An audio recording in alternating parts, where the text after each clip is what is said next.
So, why am I doing a focused therapist group?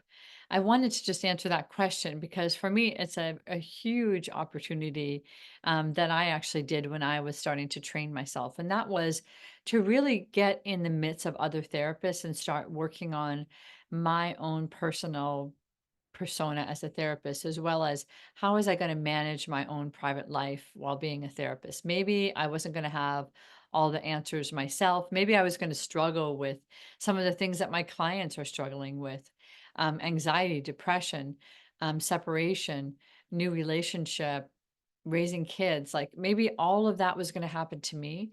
And I wanted to make sure that I had a real foundation about how I was going to separate my personal life from my work, but also work on my personal life alongside of my work because there's something very powerful and very influential about our own healing and our own evolution as people and in the therapy field. We can't say that one thing doesn't meet the other thing because it does quite regularly along the path of healing is that, what is the saying? It's like heal thyself. Um, and so I always find that one of the feedbacks that I got from my clients over the years was that I seemed like a person that was walking the walk, walking the talk. And I really relish that statement because it's definitely true. And I know vibrationally that comes across to people that as therapists and as people, the more open you can be, the more um, tuned in you can be, intuitive, uh, ability to compartmentalize and separate, the better and the richer therapist you'll be in the room with a client.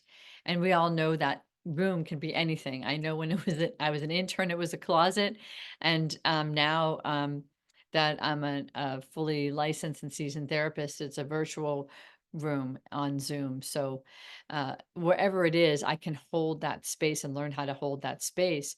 So, the gift of my group of Therapist Launchpad is that you get to really work on your foundation, your persona, how you're going to compartmentalize your life. And you also get to do that in a group format where you'll actually learn how to run a group, facilitate a group in many different capacities. I will be giving some key elements of how to be in a group therapy process and also how to deal with different interventions in a group, different levels of development in a group, and also how you respond and react to things that happen that you don't even imagine will happen in the group. So, I invite you to join me to come on board and ask me any questions that you might have to identify whether this is the right place for you. But I also want to welcome you into your own space of evolution as a therapist and celebrate that with you. So feel free to get in touch with me. I'd be really happy to have you in my group and see what we can discover together about your development as a therapist.